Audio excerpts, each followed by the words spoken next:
everyone, we're back. We're Hey back. guys, welcome to our channel. Yes, we have a very fun group of people today. And for those of you who just joined us today, thank you for tuning in because I know it's been quite a while since we had our last me series, and we had a very fun time discussing at the last me series. So this episode, I'm also very excited. As you can see, we have the fun crowd here. So maybe we can start, having them to introduce themselves first. Let's start with Joseph. Hello, Joseph. Would you like to introduce a little bit about yourself to our audiences? Hi. Hi. My name is Chris. I'm currently the head of social in iFlix. I'm more professional than this at work. Um, yeah, I'm someone who has specialized in social media for, we'll say 8 years now. Against a lot of people's um, discouragement to like, no, you have to be generalist. I'm like, no, I like social media. But what if one day social media is gone and you don't have a job? I will figure it out then. Yeah. So that's a little bit about How me. much? That's a very interesting introduction. Okay, let's move to Tanith then. Yes. Wait. You want He to has something else, something to Joseph? say. He has something to say. What were you going to say, Joe? I have a punchline. My hair color changes more often than Facebook algorithm. I'm not going to add on to that because I also tend to have a little change in our hairstyle on and off. Yeah. You have a friend. You have a I friend have. indeed. You don't believe me? Yeah. Ask anyone who works with us. The way she changes her hair color when we meet anyone who doesn't see her very often, they don't know who she is anymore. That's how bad it becomes. Yes. Okay, let's move to Tanith. We do not want to have Tanith in a cold. Okay, hi Tanith. Let's introduce yourself. Hello. Hi, Tanit here. I am the co-founder of a little tiny boutique social media marketing agency called Pixie Dust. We've been running this agency for about 3 years now. Yeah. Anything else? I also like to dye my hair. Oh, You're going to tie into a bun. You should just leave it all out. Then we can see. That's the whole See, point. as I you- did a peekaboo. Oh, very nice. This- So now I know. you can clearly see. So now you can. So is this like the day look, and then the night look is like the Something like back? that, yeah. Yeah. Interesting. So you can see that we have really an interesting crowd over here today. Okay. So before we get everything started, okay lah, let's try to do a little bit of a background check about understanding from our two speakers here about their involvement with our topic of the day, which is elevate your social, right? So could you share a little bit about your experiences with in social media? Just a Right. background check. So not a serious question, really. I'm sure you can to answer questions I like feel this. like it's an interview. don't tell me. You go first. Okay. My experience started in marketing per se. So marketing encompasses everything, including social media. And from there, I moved more into social media and understanding how it actually works and how it works for brands. Like social media for people is different, but social media for brands, but also not using it like a bulletin board. You need to still use the social part of social media to interact with people. That's the whole point of it. So from there, that's when we started working, first understanding it, and then you start going into, algorithms, content, copywriting, everything else that goes with it. So She's far, throwing in a lot of jargon words already, yeah, sorry, algorithm. It's okay, it's okay. It's okay. They will figure it out eventually, don't worry. Yeah. keep the Google handy. Yeah. Okay, yeah. So totality, I think, how many years? God, how to count backwards?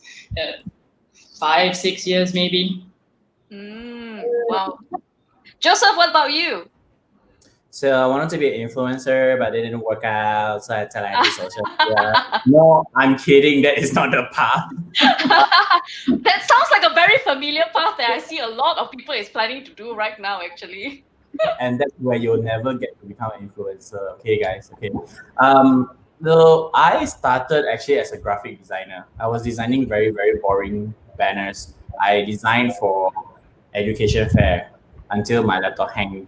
So then I realized that I wasn't very happy. And then there was someone from the Star who was someone I really look up to. That I want to do an internship, but it didn't happen because they replied late lah. But whatever. So this person actually shaped my entire career because he said that you're very opinionated on social media, right? So why not turn it into a career?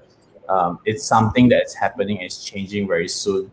So yeah, I tried out. My first interview was actually with Zalora as customer service, and then I honestly, it is going to be a bit lengthier, lah, but it's honestly, I'm really blessed to have people in my life that comes in randomly to shape my career. Because I interviewed in Zalora, I got the job, but a HR person told me that you will be wasted doing customer service. So aim for content. So that's how it all started. That was 2014, yeah. Wow. Yeah. Yeah. So wow, these people is really having a long run in terms of social media, right? So we got the right people in our show, Cheryl. They're not as young as they Okay. look, okay? They're not as young as they look. Okay. Next question then. I think this is something that this is the best time for you to share, because I know that, like how Joseph just now started off with the experience with the social media. He was saying I started off as an influencer and then I failed, so that's why I'm here, right here, you kind of thing. So and then I add on, like, there are people who has that kind of mindset, so maybe the next question will be slightly related to that. What are some of the myths that people usually have or misunderstanding about your roles, actually? Because I'm sure I'm sure there's a lot of people who have a certain kind of perception, not only towards people who wants to venture into this career pathway, but also, like you say, some people who are hiring or want to open up this vacancy role. They may have certain kind of expectation that they may or may not get based on the criteria they have given. So I think it'll be a good, ground to share with us their misconception, about this.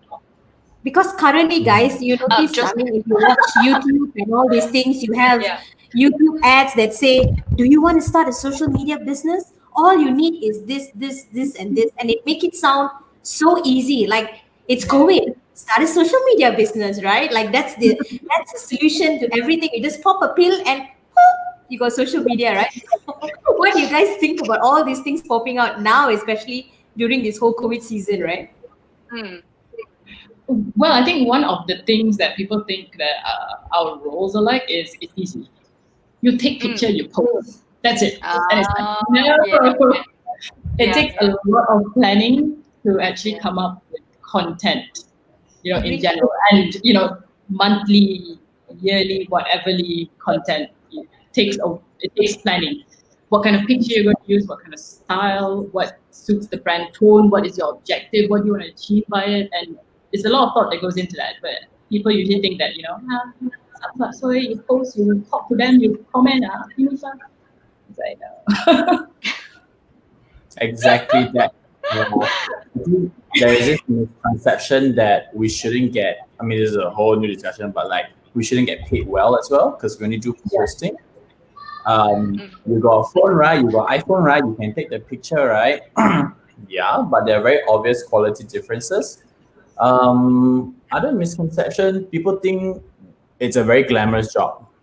People because it's such a broad spectrum, right? Social media. Sometimes some of your roles requires you to go a little bit into PR, a little bit to event, offline stuff a bit as well to integrate everything. So people think that, oh my god, you get to go event, so fun, so glam. Not really, because we go to events, we are the dishwasher. We are the ones taking the photos, the IG stories. We are the ones sweating while people walk red carpet, right? Or people come to the register and everything. We're there taking all this content to save for later usage. So it's not that glamorous, and people think that it's also a ticket to become famous in some ways. Yeah, because I think when this released a lot of mass comm students, right? I can't speak for other colleges, but my batch or my college, everybody wants to be a broadcaster, everybody wants to be a news presenter, a singer, an idol, and some things like that. Yeah, and they think these Preach. people want to. Yeah, it's not like that. Yeah. By the So way, both then, of them are from Mascom. Yes, represent. so this will be the future you here. Yeah, So right. so question is, if you think that there's people's misconception towards the roles that you're taking, right, then maybe the next thing will be like, what do you think it's the required skills that you need then in order to actually be in this role, or to be doing well in this role, that you feel that they need to really know these skills or need to brush up in these skills. I think you really, especially if you're new into it or you are going into it, I think you really need to broaden your mindset and capacity to know that it's not a one scope job, and it may not necessarily be a 9 to 6 job. And also, when you talk about skill set, I'm not saying it's a must, but I think it helps a lot when you have eye for detail. You have eye for creative. You don't have to be able to design it. You can learn it. I was never trained as graphic designer, but I learned from YouTube, right? So copywriting helps a lot.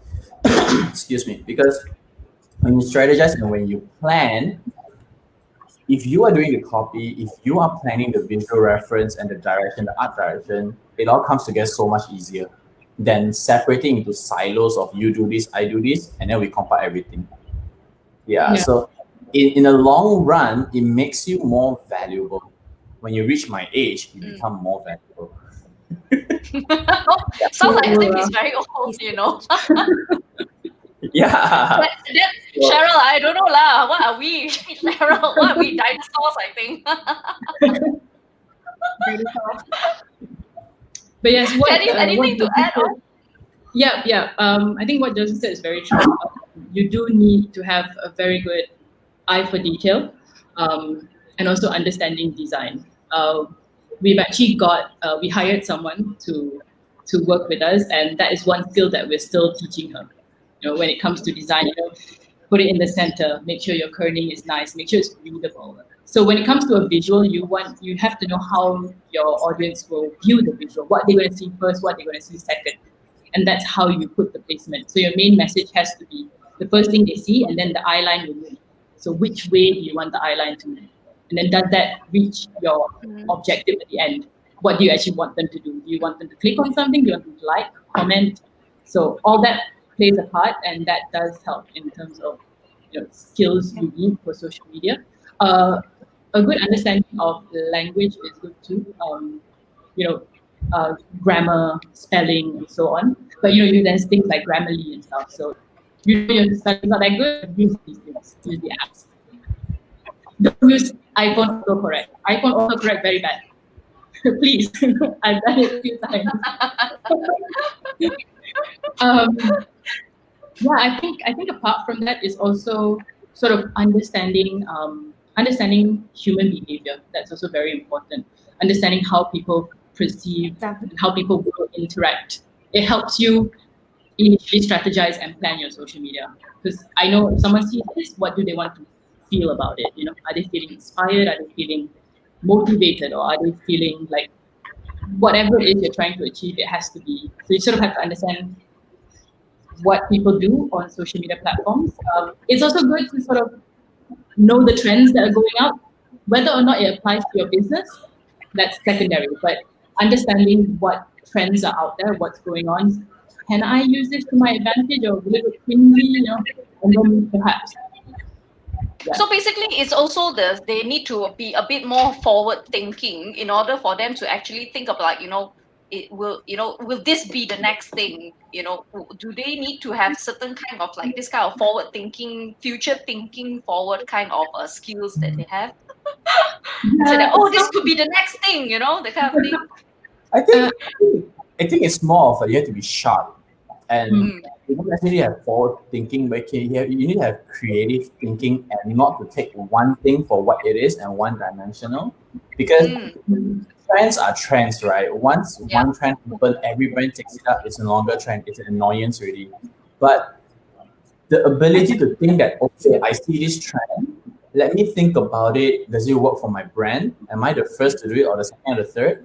And then, are there any things that I can bring back right now to be the trendsetter instead? For example, now 80s is so big now, 90s, all this retro stuff is so big now. Is Yeah. there something that I can turn for my brand, that to bring that? You don't always have to follow trends, and do everything. Yeah, like Mm. I myself personally, this is a bit of side, but I myself personally don't believe in doing festive greeting posts all the time if there's no value. Yeah. Yeah, things like that. Like you Okay, have, It's guys. like you notice, right? Like every year in their annual plan, there's bound to have this 4 seasonal kind of slots that they will put in yeah, for you to do something about it, It's not right? even 4, it's like 14. yeah. I mean, Every once, The season. small ones as Yeah. well, yeah, once upon a time, I've had client who was like, Chinese New Year is 2 days, 2 greetings. Raya is 2 days, 2 greetings. It's like back to Wow. back to week, first day and second day. But you just need that thought process to like, why am I doing this? Should I Yeah. do this? What else does it add to my brand other than me telling people, hey, happy Chinese New Year? Do it Yeah. once, that's enough, right? Yeah, Yeah. Yeah, like yeah, that. true. Makes sense, makes sense.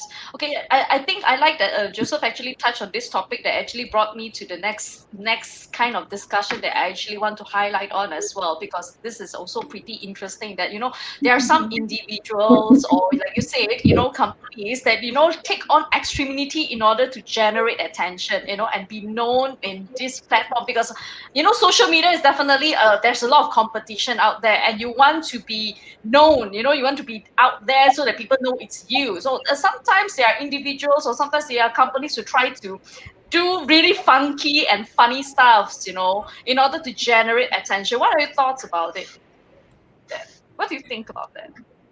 I think in terms of I see brands, Dennis is smiling.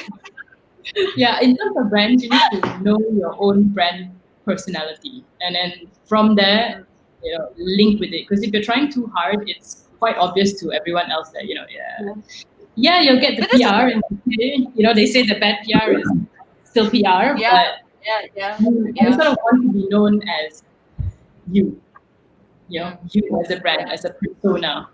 Yeah. Because like I think it kind of relates to just now's discussion. Like, there are a lot of people who like to jump on the bandwagon. Say, hey, everyone's doing this, we should do it too, and the kind of thing. And then you're like thinking, is it really necessary, or do they really need to do it? The kind of thing. Maybe you guys can also share, like what are some of the past experiences or cases that you have encountered where someone have done something, a bit in the extreme side of it, that you feel that it's a bit questionable, or some of the trends that was generated in the past is like, a bit questionable. Because I know during COVID we have a lot of trends being done. Like, what was that? They do about the flip the switch. There's one of it that they did during the COVID time, and then there's another one about like the pillow. I don't know, the pillow fashion or something like that. There's a lot of things that they're actually doing, to get themselves known out there. Or even on serious issues, Joseph, right? Like the whole Black Lives Matter thing, the I can't breathe thing. Remember a local Malaysian, I think air purifier or something like that. She came up with an advertisement saying, buy this. If you can't breathe, I Yeah. can't breathe. Don't worry, buy our product. I was like, are you kidding me? So I'm gonna jump in real quick for this, the whole Black Lives Matter yes, thing, right? So, yes. um, I I will have an unpopular opinion to say that none of us in Malaysia should have done Black Lives Matter or posted anything about it. I've interviewed a Yeah. candidate who said that, oh, I am a content creator on the side, but I stopped creating because Black Lives Matters. I'm like, okay. For me, it's as for Malaysians, Black Lives Matter don't matter until you treat service people better, until you Mm, treat your mates better, mm, until you treat anyone that is serving you or help lah, like other Different races. from you, right? Yeah. Yeah, you can't treat expat better, but not treat immigrants better. mm, So Yeah. once you've done that content, so it's getting a bit serious. yeah, But yeah. going back to the whole trend thing is that I think this is one thing that Tanny will very, very much relate to. Remember once upon a time, all clients want want to plan out all the days of the year and like chocolate day, coffee day, Oh God, yes. day, red. I've had that. I've heard that. So it's like, oh my gosh, we have a purple day, we have a blue day. I was like, okay, what is all these days that you have? They can have a calendar that actually can check what. It's like, oh, today is what day? Today is thank you your thanks to your teacher's day lah, thanks to your daughter day lah. I was like, oh, what kind of days they have, man? Seriously. I think it's all really very much goes back to how it relates to the brand. So like for this kind of days, Mm, right, like this brand that connects Tan and I together, it makes sense when we did Carrot Day, Coffee Day, Chocolate Day, right? But if let's say I am where I'm working now, let's say in iFlix, right? If I were to do Carrot Day, doesn't make sense. I'm yeah. not gonna forcefully go and search a scene where someone is eating a carrot and I say Happy Carrots Day. Yeah, it has to have value and Yeah. how else it goes back to your brand. Yeah, Yeah. yeah, strategize. So when I see that you guys are talking about brands and the importance of brands and stuff like that, right? So what what do you see as some of the um s-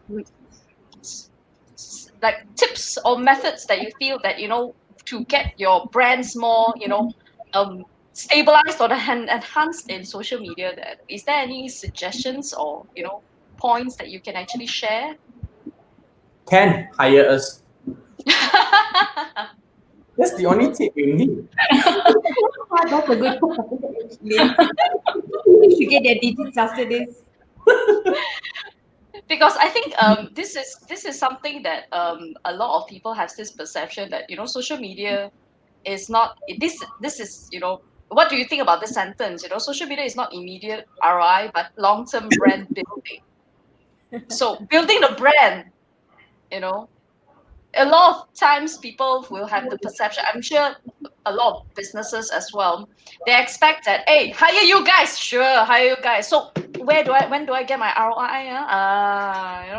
It's like, How much can it's you get that? already end of the month, why am I not seeing anything, why am I not getting Conversion anything? So what are your thoughts about this?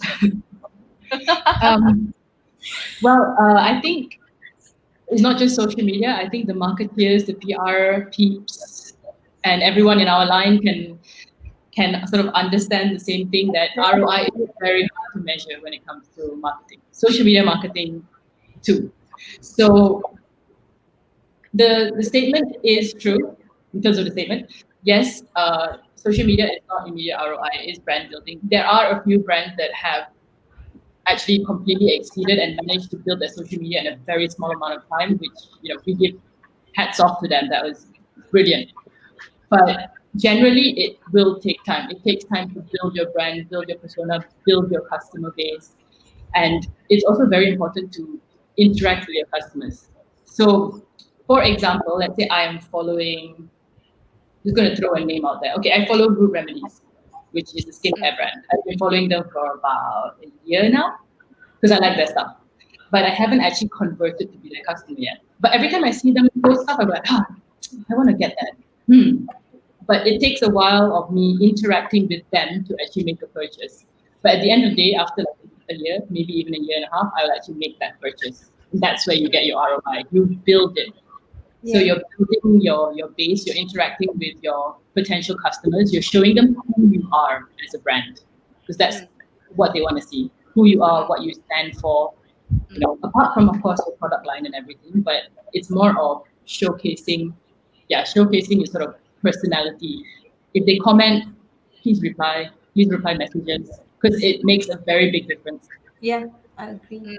Yeah, yeah. I mean, I don't buy products. I mean, usually unless sometimes I feel engaged with them, or I feel that they try very hard and they are engaging with me. I feel connected to them, and I mean, especially when it comes to things where you can buy it anywhere, I Yeah, would buy it from you. I will make it a point to come back and buy it from you rather than anyone else. Especially those kind of products, right? Because yeah, you're giving me that extra service that makes me feel like part of it. But I think a lot of brands, what they do is they just post stuff, lots of stuff, maybe even consistent, but they never connect with you, and I think that's where they lose a lot of potential customers, especially those whole, like, people like me as well. I'll wait, I'll follow you, I'll wait, I'll follow you, and then when I have the money, I will immediately come and buy, you know.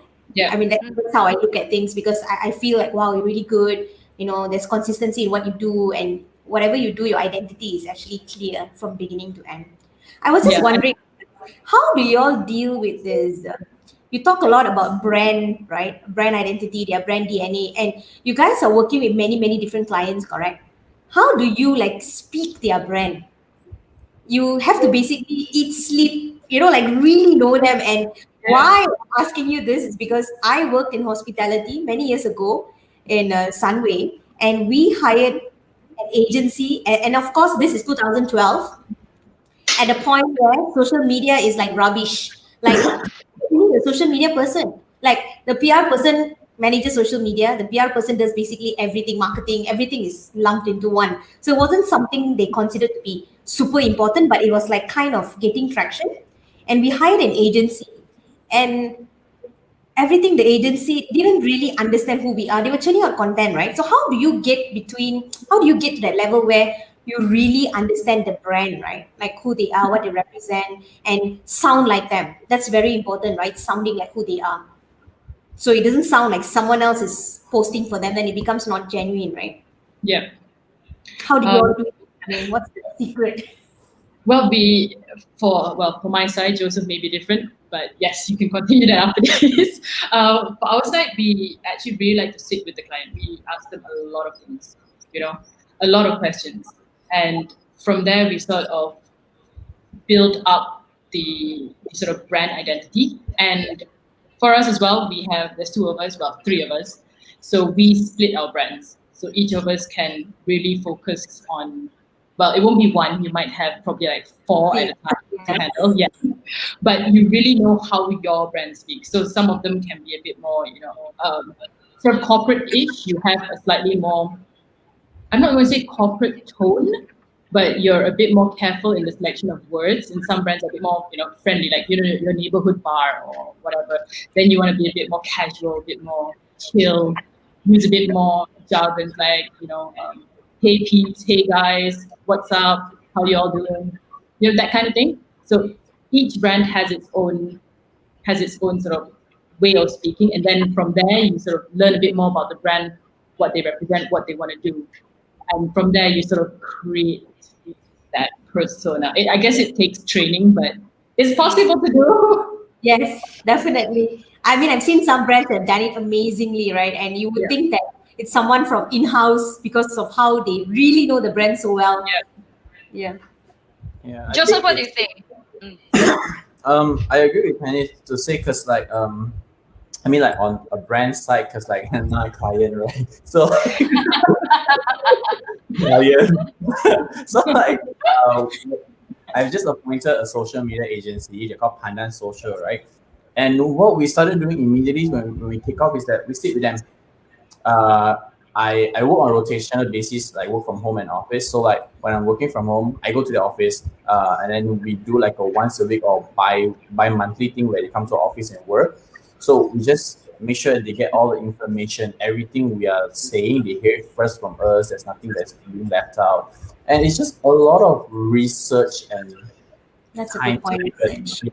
So like when I was working on Netflix, it is a lot of persona and voice depending on the content you put up. Because this content A may be for mass Malay audience, content B may be for your urban night. Things are different.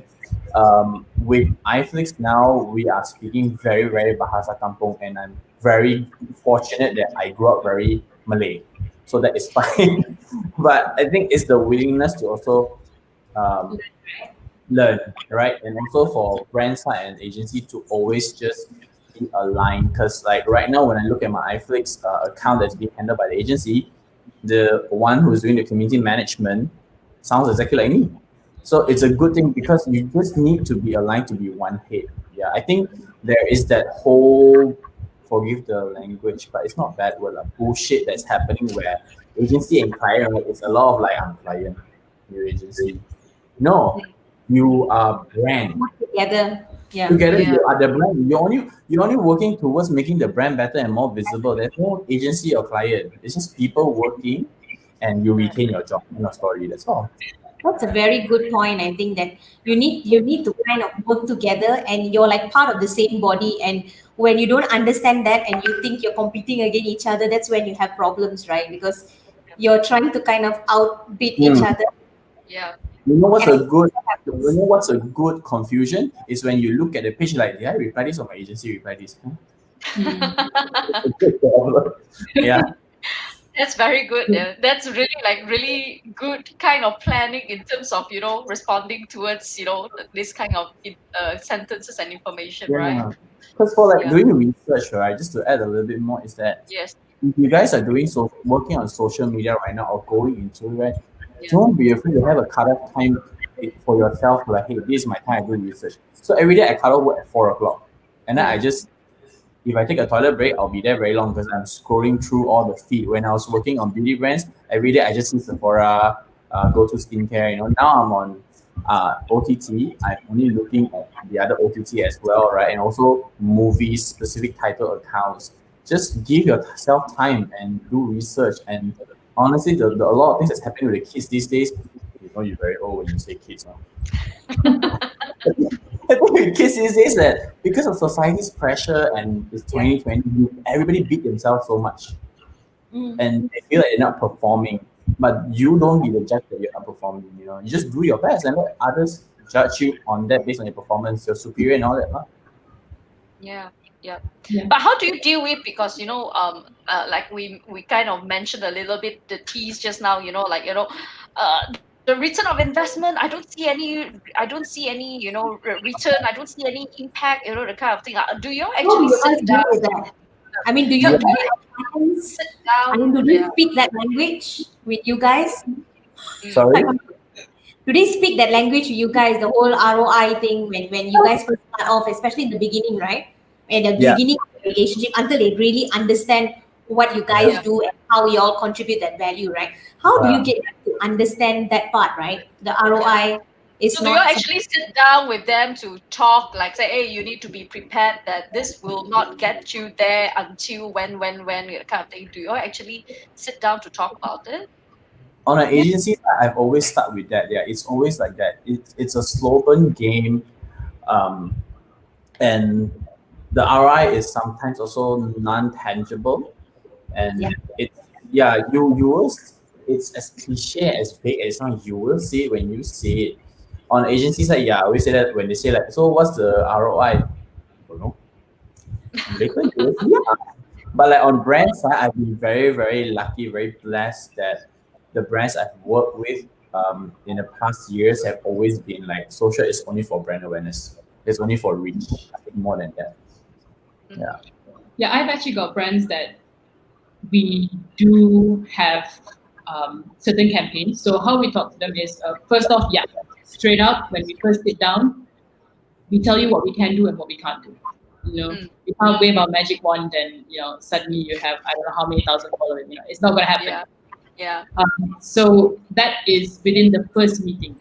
The first meeting is basically for us to understand who you are, what you do, what you offer, and for you to understand what we do. And from that first meeting is where we will actually explain, if ROI is not possible, what can you measure instead? What can you look at instead? So And if measurement. it's doable, then we can work from there. But for certain brands, we do have campaign basis. And campaign basis, if we're talking about ad boosting, Google SEOs, SEMs, EDMs and stuff, sometimes we do a campaign in that sense.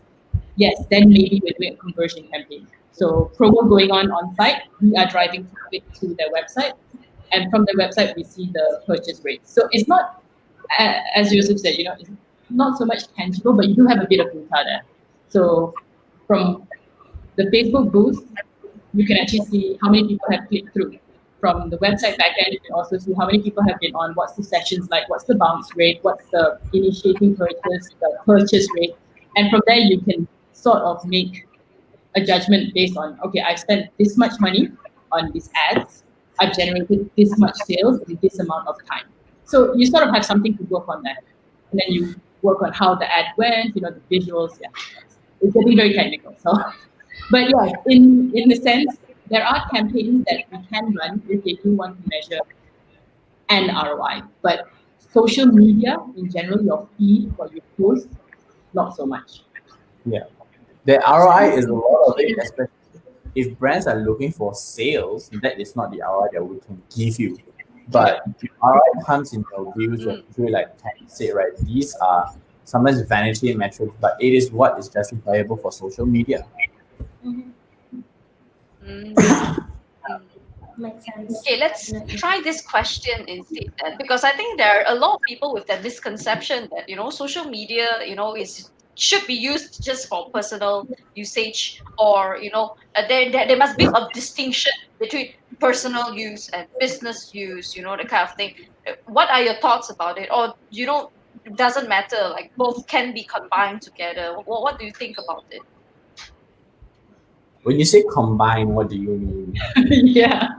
I mean, like, it's for example, like, I don't I think it's a very old, it's a very no, like, I would think it's a very general suggestion. For example, like, oh, I have an Instagram account, so in my Instagram account I can probably say, hey, well, take in some pictures, let's post some things, like, hey, do you want to buy this, do you want to buy that, I'm selling this right now, so it's like it's their own personal account, but they are also try to hop onto it, do some business on the side. Is it possible, is that like a possible ground to it, or must we build, like, I must create a new account for Instagram in order to just do my business, and I have to create one here just to do for my personal, the kind of thing. What do you think about that? I would say it's a yes and no because I can't deny that there are people that is working out, especially with all the Chinese ladies selling bra, panties, pasar malam clothes. It is working for them and it's their It right is, spot. yeah, Yeah, it is, it's away from them. So it works. So like, I think find out what works for you. But if you're a brand that is started by a company, you're not a brand that is started like today I want to take photo and sell. Now that's a whole new game, right? Mm, Um, mm, certain companies you can build your CEO to be the face, to be the mm, KOL. mm, Then that's where you can do personal and business as well. mm, mm, Mm. Yeah, that's very true. I mean, I guess we have to understand the sort of social in social media. It still has to be personal. And if, yeah, as Joseph said, if you're a brand, yes, brand building based on a persona possible. But brand building, if you don't have a persona, then probably not the right, not the right usage of a personal account for it. You should have a business account. So what But about, like, for example, like, if the person is an entrepreneur, and then if the person wants to kickstart their business. So in your advice, which way should they go? Should they just use their personal social media, since they have a lot of networks over there, to actually start off there, or should she actually just start creating a new account for it? you can actually just start on yours. But as I said, either way is possible. Depends what your future sites for the business is. You can have a separate one if that works for you. You can use your own, and then from your own, if suddenly you go, oh my god, I'm gonna have to like, there's too many people. I think I need to split this up. Then yeah, Yes, split it yes. up. Tell them for business you go to that one. For personal you stay here. Because Yeah. it depends on Yeah. your scale as well, right? What's the scale you're talking about? And Yeah. usually people when they start off small, for example, like I mean, like Joseph said, right? Like I want to maybe sell this water bottle. I happen to have extra. I bought extra, and then sometimes they kind of fall into entrepreneurship. That looks like And the you go same like, water bottle. Are you guys sharing the same water bottle, or what? It's the one It you looks ask like the for. same. Yeah, It's the one you ask from McDonald's because they deduct different one. it brands, looks the okay? same. Mine is the Oh, cheap okay. one. I see blue labels. I was like, that looks the same. Are you guys sharing the same place, or what? Because what I've noticed, right, especially for the smaller brands and maybe the products they're selling is a bit more intimate, right? People value your thoughts, or people value how you add in, and it might not particularly be selling per se. Like is they just sharing their thoughts on something, and then people kind Yeah. of jump onto it and they feel like, oh, I trust you, so I trust what you're selling, sort of a concept, and it goes from there. Maybe it wasn't even something. I mean, when I used to run my business back then, I mean long time ago, I didn't start selling something. It just I used to use I used to make my own hair products, and then people are like, "Hey, your hair looks so nice. Can you tell me what you're using?" I'm like, "No, no, I just made this stuff. Can sell to me." It started it wasn't a I'm a businesswoman, nothing like that, you know. So sometimes I do believe certain brands can work that way, but again, like Mm. you mentioned, it depends on the scale, and if you're a big company and stuff like that, people don't really fall for that unless your name is the company, right? Like Tony Yeah. Fernandez, like Oh my Tony God, people people know will him, name right? me with their own name.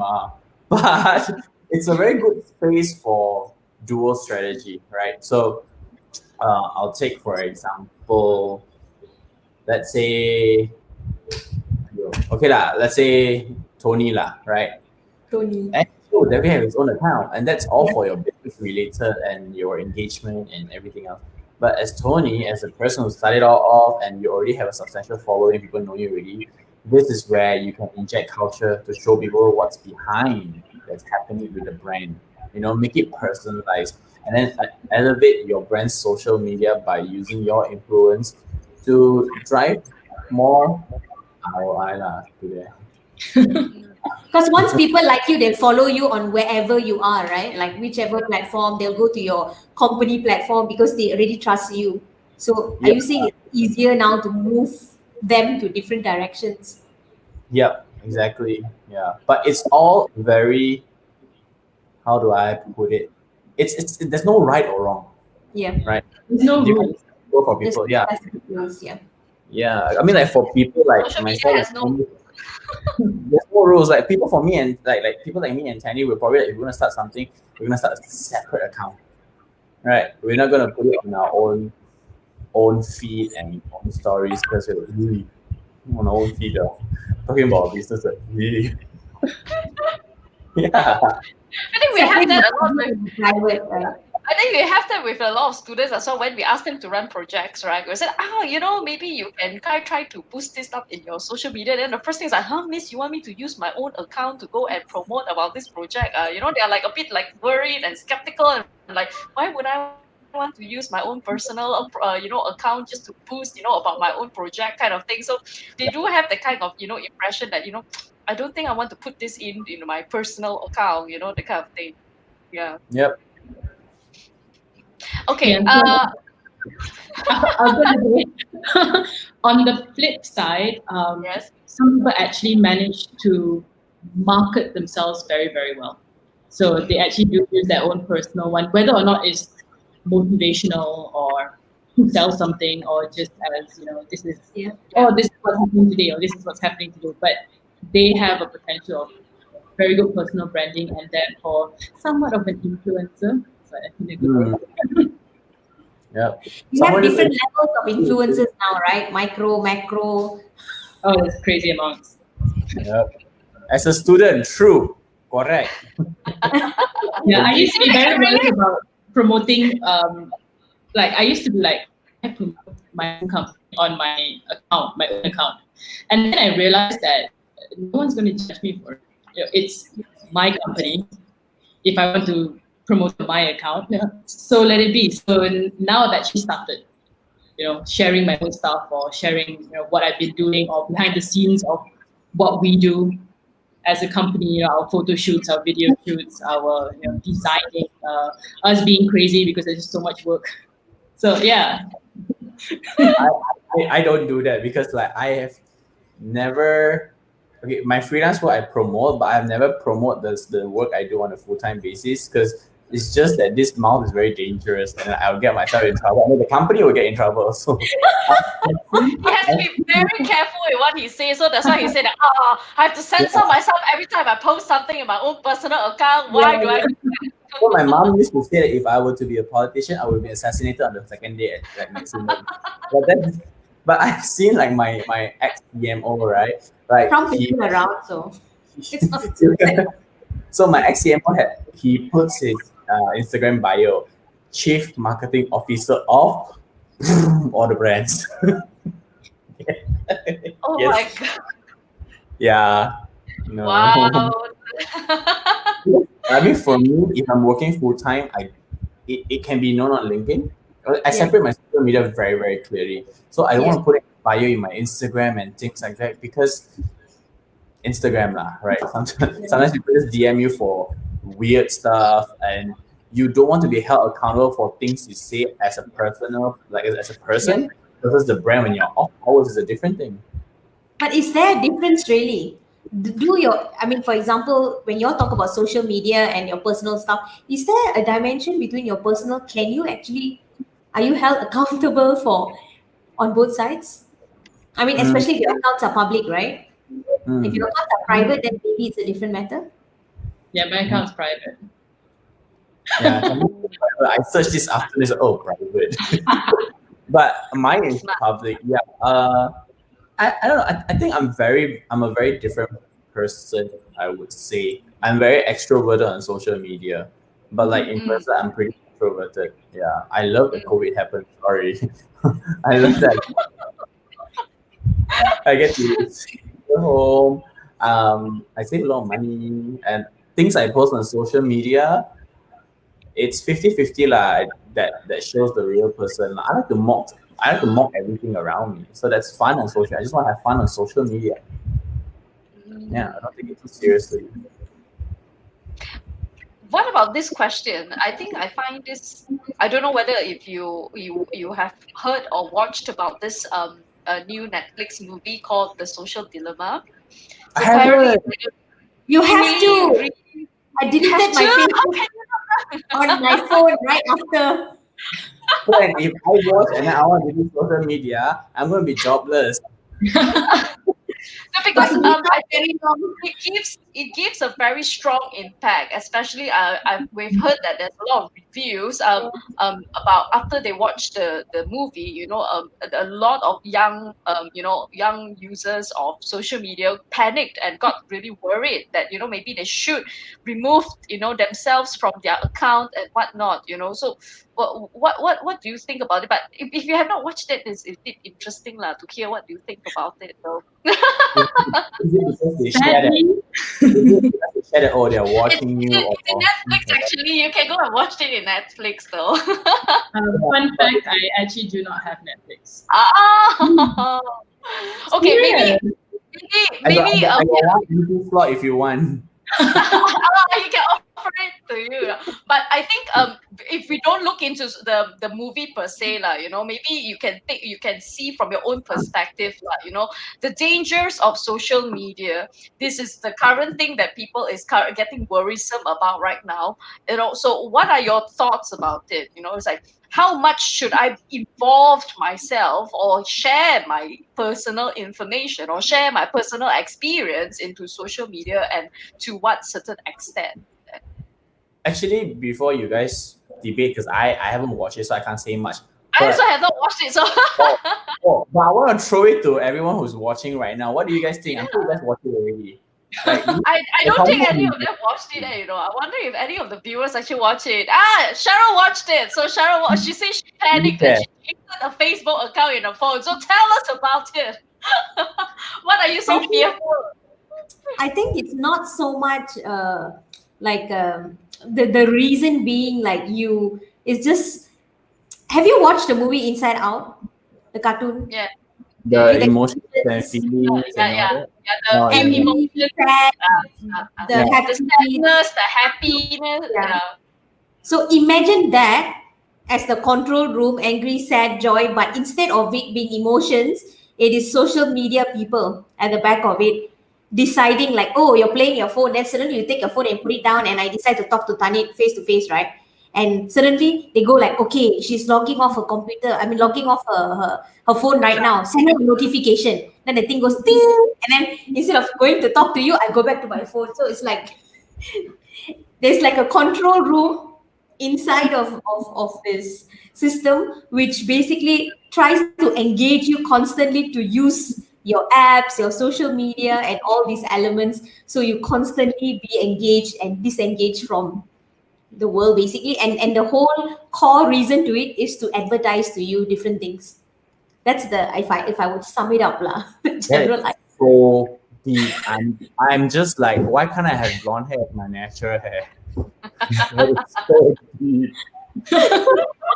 but but it's like, I mean, the way they conceptualized it was very interesting, and the credibility that they brought was because they brought people from Facebook itself, from Google, from those people who actually work in there, and we are talking about engineers who actually create these systems, right? And they say there's no really ethical.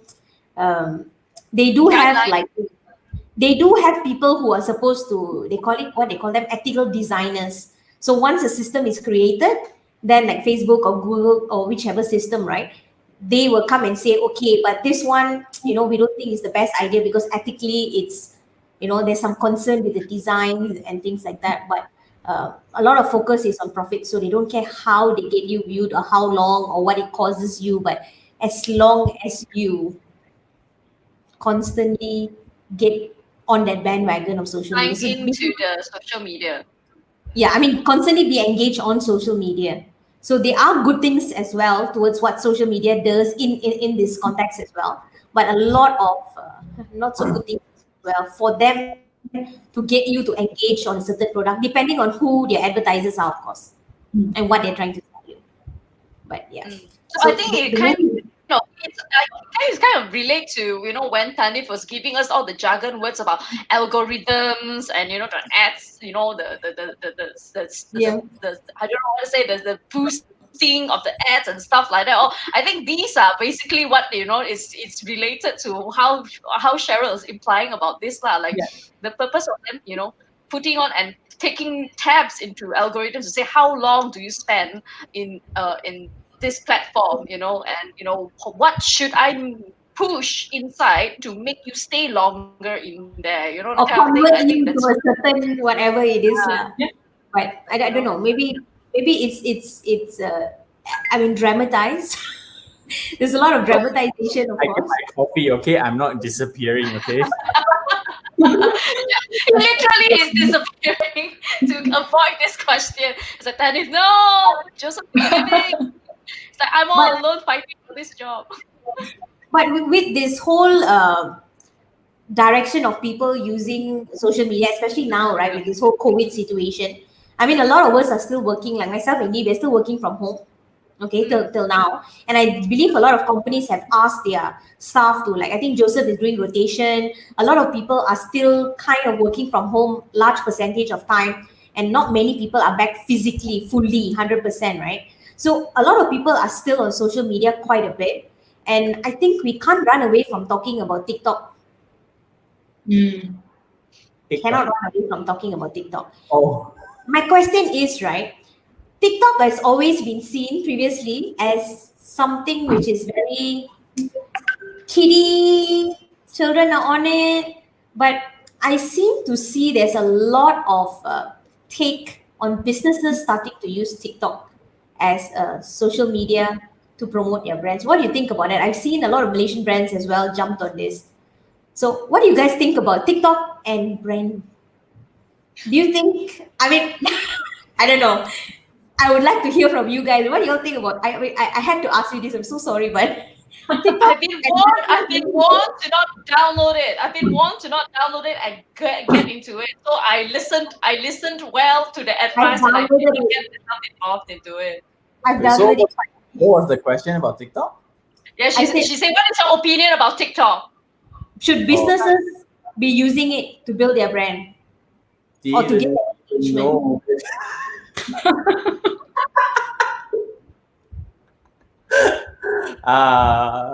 Can you go first?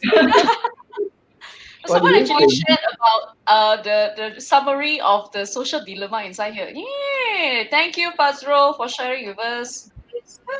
Fazro Rosely, are you my friend? I know Fazro Rosely. I'm not being racist. I'm just like, Don't know, it looks like there's a student ID there. Maybe does that look like a friend? The picture of a student ID there. oh, student, sorry. I don't know. It looks like the picture is a student ID. Come, let's do this. Don't try to run away from the question. Oh, I like that she put personalized and messaging advertising sounds ideal. Sorry. Rohan says it's going back to jumping on the trend. Yeah, Slightly. correct. I've seen a lot of brands jump on it, especially during MCO. It's like, oh, let's do a TikTok challenge because everyone's dancing, or you have clients coming on board with agency and they're like, can we do TikTok? What challenge can we do? And a lot of Indie people also hop into TikTok as well. yeah, people misinterpret it for like, oh, let's just do a singing challenge, a dancing challenge. It's like a lip syncing platform and things like that. Anything. At one point, we've seen brands right who are only hiring TikTok specialists, right? And then I look at the content, I'm like, hmm. So I think you need strategy for TikTok. I think if you're a brand and you're not ready to create unique content from TikTok, you can start by running ads. You do TikTok ads because you're gonna go back to the same old boring posters and everything, right?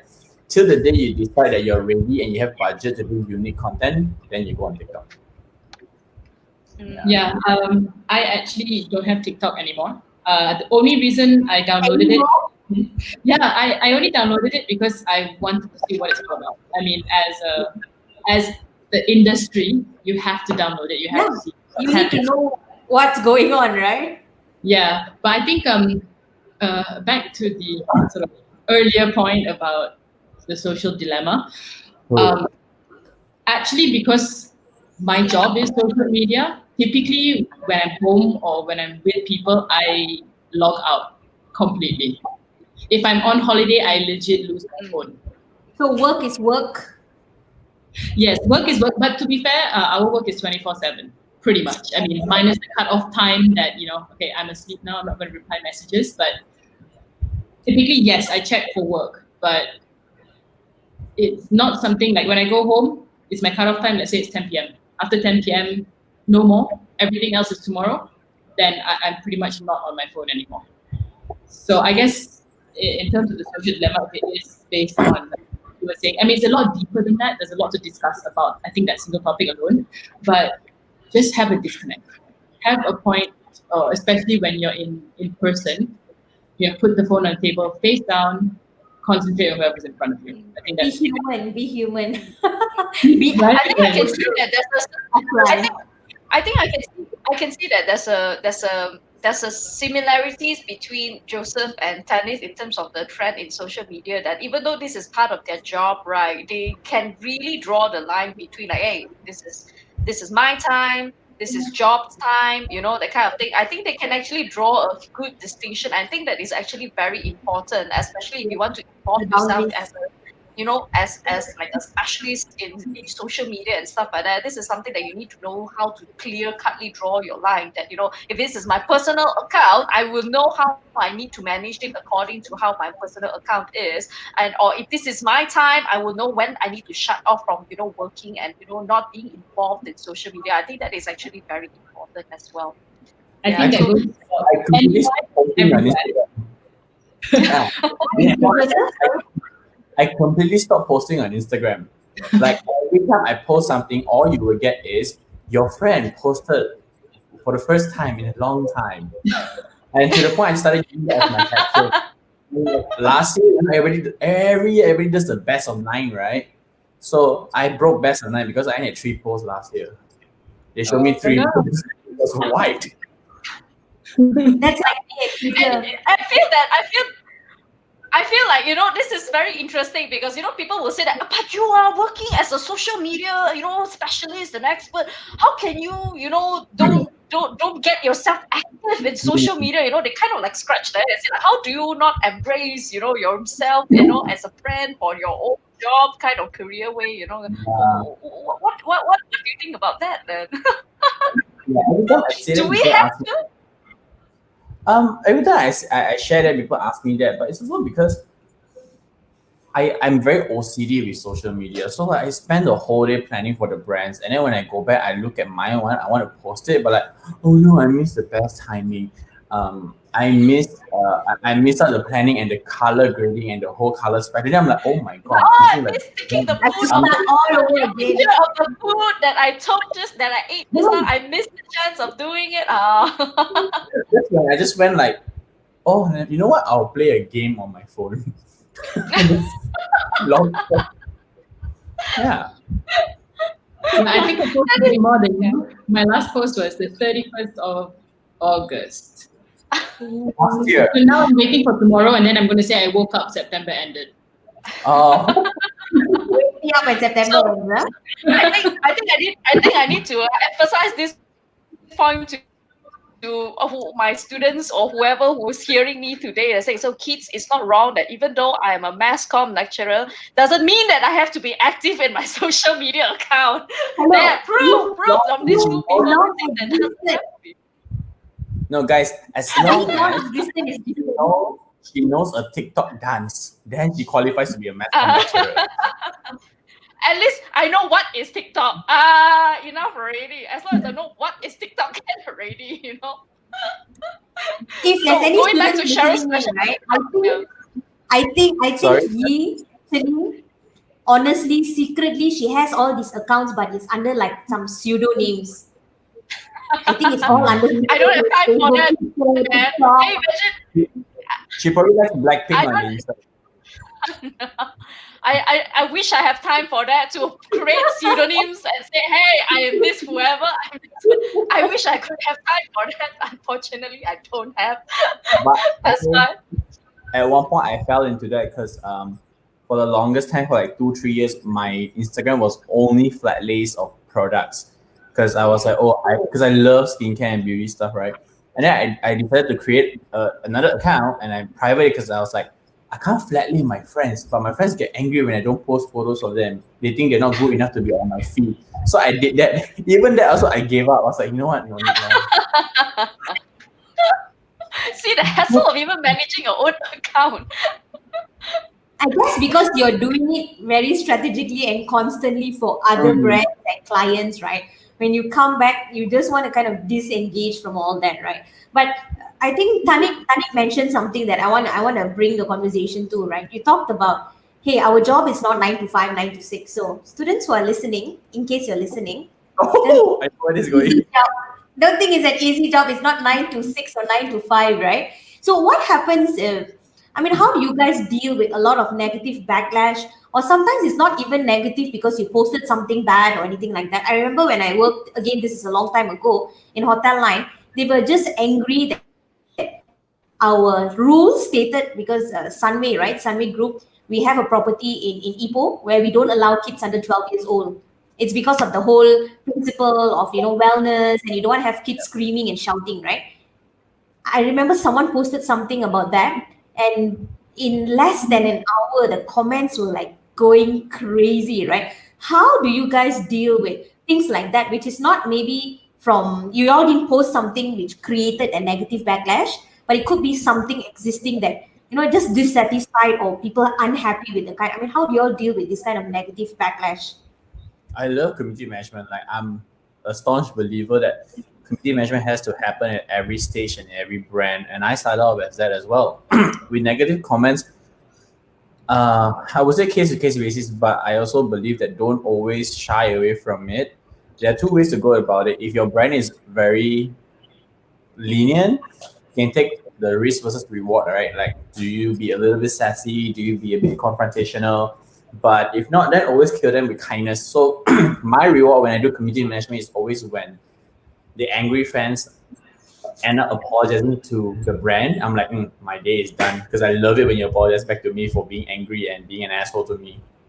So, like recently with iFlix, I joined and I changed the content, and someone actually commented saying that, "Oh, iFlix content recently just looks like a bunch of retail ad." And then I found out after I replied on it, I found out that she was an ex-employee who was very unhappy. But it was okay because the reply that we did was, "Don't be sad, be happy, enjoy your weekend." And there was no comment after that because it was like a what they reply and like whoa wait, but they actually care about me. Wait, like what's going on? I'm confused. I don't reply anymore. I'm scared. Or um, on Netflix So in the past, his strategy to respond. Over weekend, right? His strategy to respond is psychology. basically confuse your September psychology. confuse the complainer, so Yeah, they don't know it's how always, to reply back to you. yeah, it's always psychology.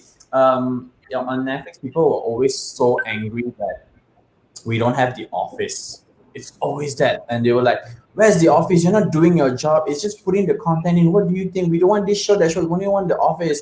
So a lot of times we've gone in to reply that, well, the people in our office are chasing the office to get the office so they can get the office to be like, huh, huh, huh, huh, huh, huh, huh. Then they stop replying. It's so fun. And when they apologize to you, it's even better. It's like you kill them with kindness. That's a very interesting strategy, you know. I think I want to I adopt mean, that strategy for my students as well. that Like would be my fun. students will ask me, I'm so sorry to disturb you on a weekend, miss, but I would like to ask you this question. I'm so sorry that you're sorry that, I'm sorry that, this is a weekend, but yes, go ahead with it. I wonder how are they going to respond to it. Yeah, Worried. They'll be worried. They'll be very worried. They'll say something is wrong with her. Do you know what's wrong with Miss Yi? I think that the best thing is that because end of the day, right, the person replying is also a person, and Yeah. it is an employed person. Sometimes it's not even a brand directly. It could be an agency fronting person. Yeah, So yeah, it's always good to make it clear to these customer lah fans that, hey, I'm just working yeah. and replying you. Don't be so nasty to me. Yeah. We've True. we've done that as well. Saying that when they attack us for content being down, platform being down, we said that sorry, Min pun tak nak macam tu. Min pun nak tengok tapi sekarang tak dapat tengok. Then like, lah, you also at home watching, you cannot watch. Then like, relatable. So you Yes. all as well, things like that. But Because sometimes they just want to be heard, right? They want you to Yeah. feel what they feel, sort of thing. Correct. But I definitely don't agree with brands who we know a local brand that's very famous already lah, who screenshot conversation with customers, no matter how nasty it gets, and post it up on their brand page because you always need to take the higher road. You don't sink that low, Don't do that, regardless if you won the battle or not. It's very childish, right? It's like, nee, nee, nee, nee, nee, nee, see what you did, sort of thing. Yeah. Mm, mm. What about you, Tanit? How do you guys handle it? Like, what's your approach? Actually, to be fair, I love Joseph's approach. I would love to do that for clients, but some of them, unfortunately, a lot of clients are very worried. They go like, if they see something bad, they go, for example, service was slow, food was bad. Oh my God, what happened? And it's like, relax, find out what's happening. Be calm about it. Have a conversation because when you respond as I'm very sorry to hear of your experience. Please advise us what we can do to help you further. It gets a bit too impersonal, and then they go off at you. Because Yeah. they Yeah. they don't feel connected to you. If they do actually feel connected, You're not listening. I mean, I see a lot of, like, you see these TripAdvisor especially, right? So sometime back I used to run TripAdvisor as well, and you see a lot of TripAdvisor, especially for the hotel line, right? They answer the copy paste same answer for It's every an auto reply. and especially e-commerce platforms as well, right? I think maybe run by personal people or personal sellers, right? You will say, oh, the product is, it's broken or not. Thank you so much for your support. I'm like, Auto reply. yeah, It and became very, hotel yeah. one as well. They have the whole thank you, I'm sorry for the inconvenience, and it's scripted. It's like you're not even taking any effort to listen to what I'm saying, and you're telling me thank you and you're sorry for your inconvenience, but you're not really listening, are you? And I see a lot of these posts on social media brands, which sounds polite, but in a way I feel it's rude because you're not really responding. You're Yeah. ignoring. Yeah. Yeah, consumers are smart these days. They can detect if you're a templated answer, and they get Yeah. even angrier after that. Yes, yes, yes. I think sometimes it's also a matter of, you need to understand what exactly is the issue first before you actually start apologizing, because you may not know that it could be something else, right? So get through to the whole situation first before you decide whether should I apologize for this, or is there actually something that causes it happen instead. But every time I realize that if a case situation happens, the first thing you do is you apologize. Actually, it kind of triggers them to be more mad, I feel. Yeah. So like a question to the audience though, like Rohan, Divya, Aiman, who's there, right? Do you guys get even more angrier when you get templated answer? Have you been customer from hell because you got templated answer? Because I have. Yeah, I think I think don't know whether overall, templated answers aren't aren't great, but unfortunately, some clients still want it because they're a bit more worried to step into that sort of like gray zone where you be a bit more humanized. They feel like, oh, but what if I say something and it's wrong? Yep. So usually how we help them now is we'll send in, anything that's bad, we always send it to them first, and then we tell them, this is how we suggest we handle the situation. Yeah. So, oh yes, pro tip. If to make you feel more involved with the client, usually for all clients, we go, this is how we will handle it, or this is how they see our brand. So we sort of involve ourselves and it helps with the mindset. So yes, anyway, continuing. So we will actually advise them, perhaps this one, we can make it, a bit more relaxed with. Some of them are legit. We've had some really bad comments that, even I was like, oh, my bad. That is really bad. So yeah, those they'd have to do an investigation first, and then we'd have to answer something. They do an investigation. We get back to the person, but we always follow up. We don't say I'm going to do an investigation. You write that down, and then you leave the guy for the next 1 week and like go missing. So you always have to be as prompt as possible. Another point, right? When you're dealing with this kind of comments, when you guys have either managed a brand or dealing with any particular brand, I notice a lot of personal brands, not business brands, but personal brands, what they do, sometimes they ignore. What do you guys think about that for a brand, like a big brand? Is there any time when you get certain comments, you disregard it or just delete it? That's even worse, right? Delete and disregard, these two things. Ignore or delete. What do you guys think about that? Yeah, I don't believe in deleting because it's always, I think everything about social media, from content to community management and to handling crisis, is about you as a user. What do you want to see? What do you want to get? Then you put that out there, right? If you delete, I'm going to post it again and again and again. I'm going to post it on your wall. I'm going to post it. I'm going to DM you. I'm going to screenshot and show the world. It's best to not delete. Yeah, I think deleting. What people don't realize, or what brands don't Deleted. yeah, what brands don't realize is that negative comments don't actually make everyone else hate you. Sometimes when there are some negative comments that we get on brand pages that are like really, really absurd, that we just like, what? That doesn't even make sense, that kind of thing. So we reply, but we just leave it there because, consumers are smart. They will know which comments to take into account and which comments just to completely disregard. But as a brand and as a brand persona, or you're good and bad. So let people see everything, and then at least you make. Actually, to be fair, it builds trust more because they say, look, transparency. Sometimes your friend will defend you. The other friend will defend you, and that's the best PR you can get. Yeah. True. Okay, we're gonna move to the last question, but I don't. Yeah, I know, right? Right. But okay, we're gonna move to the last question. But I'm not gonna put on the usual question like, oh, what are your thoughts about the future in social media? I think that's too. That's too. It's the future. Sorry. No. We're not.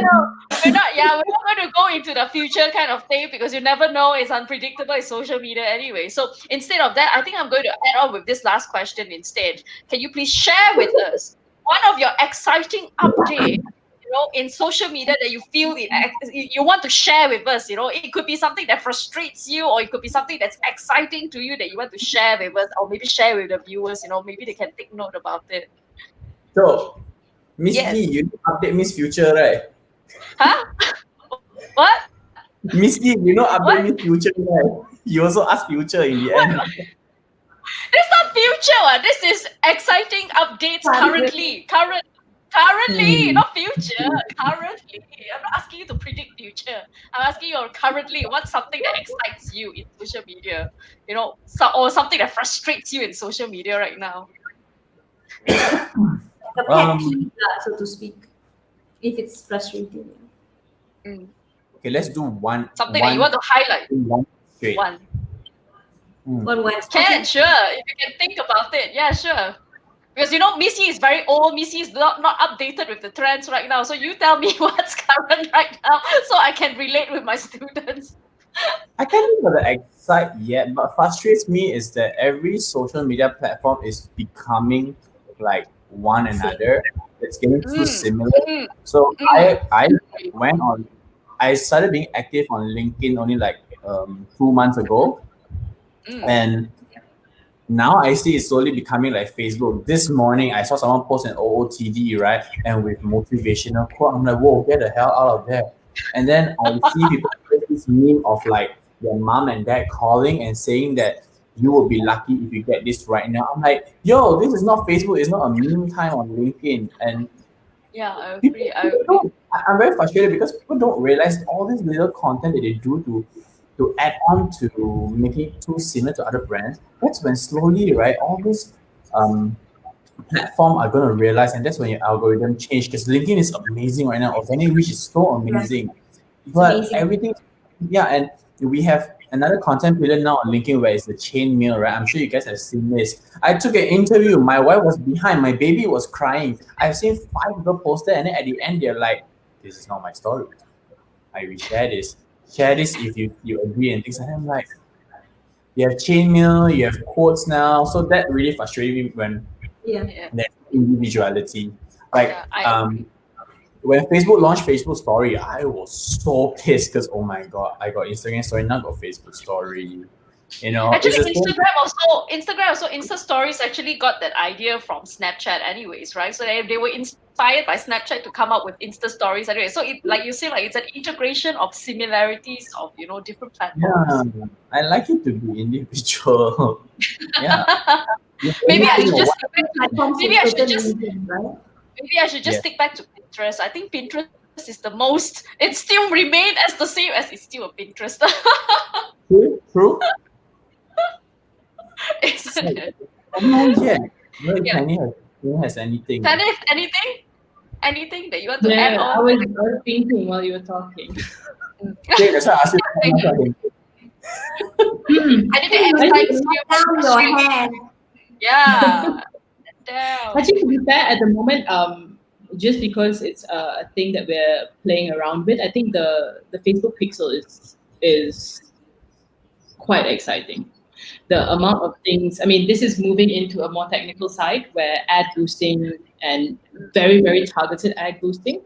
Mm. So I'm not sure if you want me to mention like things I like about Facebook Pixel. I'll do it quickly. So Facebook Pixel, what you have to do with it is you generate it, you embed it in your website, and you can embed it on your homepage, your purchase page, your page that has all your products or whatever. So you embed it, and basically what it does is when you do ads, you can track people's movements and not just across one device, but across multiple platforms. If you're logged into Facebook on your laptop, on your phone, on your tablet, whatever it is, it will track it. So I know what you're doing. And from that So data this is that what I Cheryl is worried about social dilemma. Nah. yes, it's brilliant at ad targeting. You know, it's exciting because as a social media marketer, I'm actually a person Yes. that likes numbers. I like to analyze things. I like to see the data. I like to take the numbers out. I like to see what's happening. Why is it happening? What can I do better to make this go up? So yeah, I'm kind of numbers person as well. So Pixel allows you to actually create, let's say for example, I want to create an audience that is similar to the people that purchase my product. So what I do is I create a custom audience. My lookalike is those who have purchased. And then Facebook will use the data that they have from these people to target similar people. And that actually will, you actually can see it increase your conversion. So you get new people that come in that actually purchase. So it's always interesting. And that's why I also like to see data from all platforms. So you have your Facebook analysis data, you have your ad boosting data, you have your Google analysis, which is completely different. And then you take all that and then you actually can start creating ads that actually work. You know, you don't have to say I shoot dark anymore. You know, you actually have a concept that works, which is I How don't know. is For me, this? it's exciting. I mean, how is this different from cookies then? Cookies, okay, for Google, Google tracks using cookies. Cookies, if I'm on one device, once I off that device, so now I'm on my phone, once I switch off and I go onto my laptop, Google can't really track me. Mm. something like that. Yeah. But So this one is all across all devices as long as you have that account or that application in your device. Lah. yeah, pretty much. So like Facebook, typically they make you log in, right? So definitely your phone and your tablet or whatever you have will have it on and it's already logged in because it's yours. So it can track you through those two platforms. So for an ad as well, let's say if I'm shooting out an ad to someone, and okay, on Facebook they click the ad they want to see on their phone, and then boom, now I switch it off. You know, I work, I want to concentrate on work. I go take out my iPad because I want to watch Netflix. So I'm watching Netflix, and then I think, hey, just now I saw that thing, how interesting. So I go again. I think, oh, interesting. Oh, they got a lot of product. Okay. Watching. I want to watch Netflix again. Then I go to work the next day, and I'm on my computer. And then I think about that brand. And then I go into their website, and I actually make the purchase. Facebook can actually track that as a purchase from their ad because I clicked on the ad previously. Of course, there's time frames, a lot of things that go into it, but generally, that's how it works. Very, very interesting. Interesting. Yeah. So that is something that is not that new, but it's for me it's exciting. Yeah. What about anything that frustrates you? Or yeah, Joseph is still figuring out the thing that still excites him. Yeah. I don't Nothing know, man. excites you now. No, not really. Only payday. Payday. Maybe you can share with us. Maybe you can share with us what will your next hair color gonna be like. Oh, I'm staying blonde, like my natural hair color. Staying very, I'm gonna stay very blonde. You can stay blonde. I'm still figuring out what's my next color. I don't think things excite me as much with social media updates now because like I'm the complete opposite of Tanny, where she's very data driven, I'm very content and very gut driven, very creative driven. So I haven't seen any new creative updates. They are very all these platform, Facebook, especially as a company, they're very heavy on data right now. So Yeah. but okay, maybe there's one thing that's gonna be exciting for me would be Facebook Shop.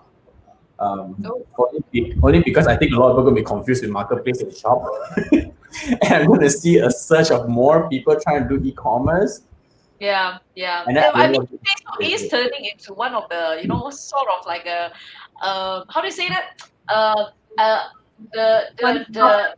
the, yeah the ones.